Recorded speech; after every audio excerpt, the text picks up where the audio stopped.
कर्पूरी ठाकुर जी के परिनिर्वाण दिवस पर मैं उन्हें अपनी श्रद्धांजलि अर्पित करता हूं और बधाई देता हूं सेन समाज के गौरव भाई आर्यन सेन जी को, जिनके सम्मान में आज हम लोग यहाँ पर एकत्रित हुए हैं। और अवसर भी बहुत अच्छा चुना, क्योंकि इसी तरीके के गुदड़ी के लाल जो है कर्पूरी ठाकुर जी थे, जिनके पास कोई सरपरस्ती नहीं थी, जिनके पास कोई लीगेसी नहीं थी, जिनके पास कोई विरासत नहीं थी। अपनी कर्मठता के साथ कर्मयोगी बनकर अपनी मेहनत के बल पे उन्होंने वो मुकाम हासिल किया कि आज जो मंडल आयोग की रिपोर्ट लागू हुई है, उसकी जो सूत्रधार थे वो जो कर्पूरी ठाकुर थे।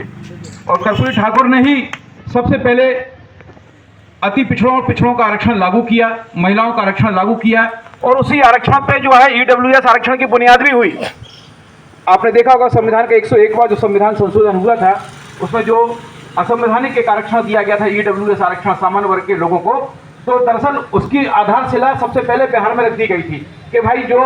सवर्ण वर्ग में भी, जो सामान्य वर्ग के लोगों में भी जो गरीब लोग होते हैं, उनको भी आरक्षण मिलना चाहिए, और उनको भी आरक्षण देने का काम जो है कर्पूरी ठाकुर जी ने किया था। यानी सही अर्थों में समाज में समानता का संदेश देने का काम कर्पूरी जी ने किया था। कर्पूरी जी के बारे में बहुत सी बातें हैं। अभी जयंती का कार्यक्रम हुआ था कला दीपिका में पिछले माह, राजद्वारों संग्रहालय में हम सब लोगों ने अपने उद्गार व्यक्त किए और विद्वान वक्ताओं को हमने सुने भी। अभी आर डी रजक जी ने भी उनके बारे में बताया, तो बहुत कुछ सभी मैं समझता हूँ कि लोग जानते हैं उनके बारे में। महत्वपूर्ण बात वो ये है, जैसे कि रजक जी ने बताया कि मधु लिमे उनके शिष्य नहीं थे, मधु लिमे उनके सहयोगी थे, क्योंकि मधु लिमे और कर्पूरी ठाकुर जी हम उम्र थे। और मधु लिमे जो है ठीक उसी तरीके से जैसे कर्पूरी जी जो है रामाराव लोहिया के शिष्य थे, तो मधु लिमे जी भी उन्हीं के शिष्य थे। ये और बात है कि मधु लिमे ने भी उसी तरीके की राजनीति की, सत्ता से हटके जिस तरीके की राजनीति जो है कर्पूरी ठाकुर ने की कि ज्यों की त्यों धरदीनी चदरिया, कबीरदास के अंदाज में। किसी प्रकार का कोई आरोप नहीं उनके मतलब ये मान के चलिए कि राजनीतिक जीवन को लेके किसी भी प्रकार का कोई आक्षेप नहीं लगा सकता कोई उनको। मतलब आप ये देखिए कि उनके बैंक बैलेंस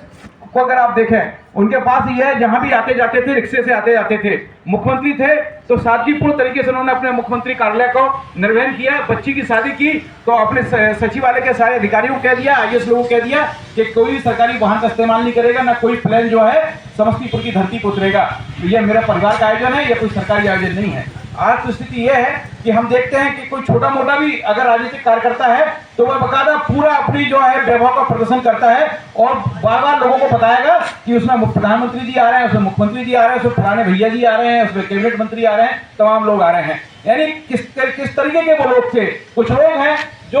वक्त के साँचों बदल जाते हैं, कुछ लोग हैं जो वक्त को अपने साँचों बदल देते हैं। दरअसल कर्पूरी ठाकुर जी इसी तरीके के लोग थे जिन्होंने पूरे वक्त को अपने साँचों बदल दिया। आप अंदाजा लगाइए कि दो बार मुख्यमंत्री रहने के बाद, एक बार उप मुख्यमंत्री रहने के बाद, कैबिनेट मंत्री रहने के बाद, उसके बाद भी उन्होंने जो है किसी भी प्रकार का एक किस्म से राजनीतिक रूप से जो भी उनका वो था, वो तटस्थ भाव से एक 1984 में इंदिरा गांधी की हत्या के बाद जो 1985 में आम चुनाव हुए थे लोकसभा के, वो बार एक चुनाव हारे हैं वो। बाकी 1952 से लेके अपने जीवन के आखिरी क्षण तक 1987 तक वो कोई चुनाव नहीं हारे। और ये सोचिए कि वह अपनी एक पार्टी अगर वो बनाते तो निश्चित रूप से मैं समझता हूँ कि सारी राजनीतिक पार्टियां आज उनका अनुसरण करती। उनको देवीलाल ने, उनको चौधरी श्याम सिंह ने, उनको प्रसोपा ने, उनको जेपी ने, उनको लोहिया ने, उनको राजनारायण ने, सबने इस्तेमाल किया। और आप देखिए कि अनूप यादव हो, चाहे लालू यादव हो, चाहे नीतीश कुमार हो, उनके जो राजनीतिक शिष्य हैं जिन्होंने उनसे राजनीति का ककेरा सीखा और उन्होंने फिर राजनीति में एक मुकाम हासिल किया, उसके बावजूद भी जब मंडल आयोग की रिपोर्ट लागू होती है तो सच्ची श्रद्धांजलि यह हो सकती थी, कर्पूरी ठाकुर जी को भी इसी समय भारत रत्न मिल जाना चाहिए था, लेकिन उस समय भारत रत्न नहीं दिया गया उनको, और भारत रत्न उनको पिछले साल दिया गया, वो भी बिहार में लोकसभा चुनाव ना होते देश में, और बिहार में अति पिछड़ों की वोटें ना चाहिए होती केंद्र सरकार को, तो इतने जल्दी में उनको भारत रत्न नहीं मिलता था। लेकिन उससे फर्क नहीं पड़ता है, वो तो जननायक हैं, वो तो देश के रत्न हैं। भारत रत्न तो एक उपाधि हो सकती है, लेकिन कर्पूरी जी ने जो लकीर खींच के गए हैं, उस लकीर को बांट पाना, मिटा पाना किसी के बस की बात नहीं है। राजनीति में बहुत कम ऐसे लोग होते हैं जो सच्चाई और शुचिता को राजनीति करते हैं, जो बाकायदा अपने उसूलों की राजनीति करते हैं, जो सिद्धांतों की राजनीति करते हैं, वो कर्पूरी ठाकुर थे। कर्पूरी ठाकुर के बारे में जितना भी कहा जाए कम है। वो जो पूर्व प्रधानमंत्री और जो सचपा के संस्थापक थे चंद्रशेखर, उनकी अगर आप बात करें तो उन्होंने जो है कर्पूरी जी की सादगी से प्रेरणा ली। आप ये देखिए बीपी सिंह हो, चाहे चौधरी देवीलाल हो, चाहे चौधरी चरण सिंह हो, ये तमाम लोग जो हैं कर्पूरी जी की ईमानदारी के कायल थे। और एक उद्योगपति मित्र को तो देवीलाल जी ने यह कह दिया था कि कर्पूरी जी को कभी भी 1000-2000 रुपए की जरूरत पड़े, 5000-10,000 रुपए की जरूरत पड़े, उस समय के हिसाब से बहुत बड़ी राशि थी है, तो कभी आप मना ना करना और मेरे खाते में आप लिख लेना, क्योंकि उतने आत्म स्वाभिमानी आदमी है कि वो किसी की मदद भी नहीं मांगेंगे। लेकिन बाद में जब उन्होंने 1 साल बाद अपने उस उद्योगपति मित्र से पूछा देवीलाल जी ने कि कर्पूरी जी ने आपसे कोई मदद ली क्या, तो उन्होंने कहा कि कर्पूरी जी तो कभी मदद मांगती नहीं है। और एक बार चंद्रशेखर जी ने जो है अपना लंबा कुर्ता फैला के कर्पूरी जी की जो आपने देखा होगा फटी हुई सदरी पहने हुए थे और उनकी धोती फट गई थी, तो उन्होंने वहाँ सारे समाजवादी लोग बैठे थे, उन्होंने अपना कुर्ता फैला के चंदा किया, तो चंदे की जो राशि आई कर्पूरी जी को बोला ये राशि आप किसी और को मत दे देना, इससे आप जो है अपना कुर्ता पैजामा खरीद लीजिए। कर्पूरी जी ने वो राशि मुख्यमंत्री सहायता।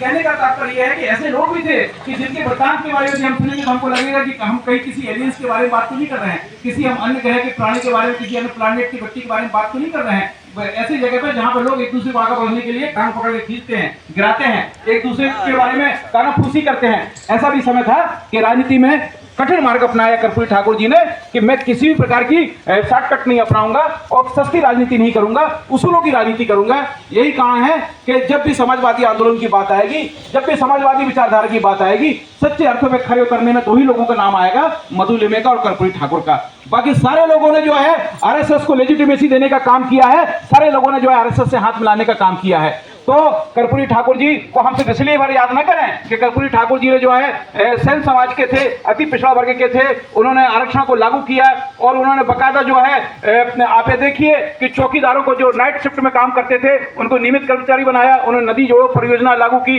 उन्होंने बेलछी कांड के बाद दलितों को शस्त्र के लाइसेंस उपलब्ध कराने का काम किया, उन्होंने जो है सामाजिक न्याय की बात की, उन्होंने गैर बराबरी की भावना का समन किया। इन तमाम कारणों से याद नहीं किए जाते, वो इसलिए याद किए जाते हैं कि सच्चे अर्थों में सामाजिक न्याय को, समाज के कमजोर तबके के लोगों को, जिसको अंत्योदय बोलते हैं, अंतिम पंक्ति में खड़े व्यक्ति को मुख्य धारा में लाने का काम कर्पूरी ठाकुर ने किया और डंके की चोट पे किया। और इसके लिए उन्होंने किसी तरीके की अपने पद की परवाह नहीं की, अपनी कुर्सी की परवाह नहीं की उन्होंने। आप ये देखिए उनके ही साथी बाबू जगदेव प्रसाद और बिंदेश्वरी प्रसाद मंडल, बीपी मंडल जी, ये भी उनके साथी थे और ये बकायदा उनके मूवमेंट में उन्होंने बढ़ चढ़ के भाग लिया था। तो यही कारण है कि उस समय की जो राजनीति थी, उस समय अर्जक संघ भी तैयार हो गया था। उस समय आप ये देखिए कि रामस्वरूप वर्मा का उत्तर प्रदेश में एक आंदोलन चल रहा था, एक आंदोलन जगदेव बाबू का भी बिहार में चल रहा था, जिनको बिहार का लेनिन कहा जाता है और जिनकी अभी जयंती भी हमने पिछले महीने मनाई है। तो ये वो लोग थे जिन्होंने भारतीय राजनीति में भूचाल ला दिया था। इनको बेशक उम्र कम मिली, लेकिन उन्होंने जितनी अपनी उम्र में जितना भी कर सकते थे वो एक कालजयी इनकी उपलब्धियां रही हैं और उन्होंने हमारी आने वाली पीढ़ी को मार्ग दिखाने का काम किया है।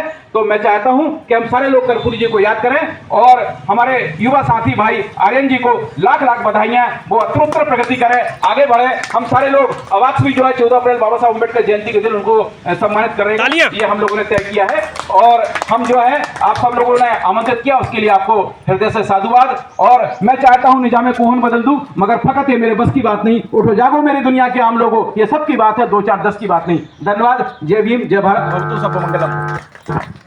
बहुत बहुत धन्यवाद हमारे बड़े भाई देवेश जी का। मैं सभी जबलपुर वासियों एवं समाज के संगठन के वरिष्ठ लोग बैठे हैं, मातृशक्ति भी बैठी हैं, मुझे लगातार 10 वर्ष से देवेश जी मुझे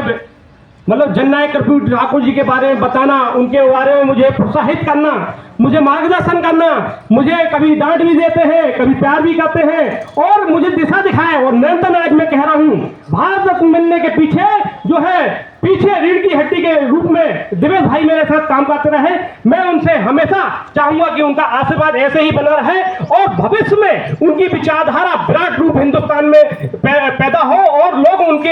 विचारों को आत्मसात करें। मैं इसी बात के लिए उनका हृदय से धन्यवाद करता हूं और अति पिछड़ा उत्थान समिति की तरफ से भी धन्यवाद करता हूं और शहर के समस्त संगठन के प्रदेश अध्यक्ष, जिला अध्यक्ष, सामाजिक लोगों का भी मैं हृदय से धन्यवाद करता हूं कि लगातार देवेश भाई के साथ और हमारे साथ, हमारे धर्मेंद्र भाई के साथ हमारी रीढ़ की हड्डी के जैसे काम कर रहे हैं और विचारधारा पे जो जननायक कर्पूरी ठाकुर जी जो है कहते हैं जो समाजवाद का पौधा मतलब बीज बोया था, वो आज भी बरकरार है। और मैं चाहता हूं आप लोगों से निवेदन करना चाहूंगा कि ऐसे ही बरकरार रहे और एक दिन जो है भारत रत्न जननायक कर्पूरी ठाकुर जी जैसे विचारधारा पूरे देश में प्रभावित हो और लोगों को न्याय मिल सके, वंचित शोषित को भी न्याय मिल सके। धन्यवाद। साथियों, जैसा कि हम जानते हैं कि माननीय देवेश चौधरी जी को पढ़ने का बहुत विभिन्न साहित्यों को पढ़ने का बड़ा शौक है। उसका परिणाम है कि हम उनके पास जाते हैं और कार्यक्रमों को समझने का प्रयास करते हैं। जैसे बाबू जगदेव प्रसाद जी कुशवाहा हैं, इसके बारे में हमें नहीं मालूम था, लेकिन उन्होंने हमें प्रेरित किया कि आपको समाज के ऐसे रत्न हैं जिन्होंने बिहार की धरती पर एक आंदोलन और मार्गदर्शन किया। चाहे महात्मा ज्योतिराव फुले जी हो, माता सावित्रीबाई फुले जी, उनके पास से हम साहित्य ले आके पढ़ते हैं, के माध्यम से उनकी जयंती और पुण्यतिथि मनाना चालू करी और धीरे धीरे ये कारवां बढ़ता जा रहा है। इसी कार्यक्रम को आगे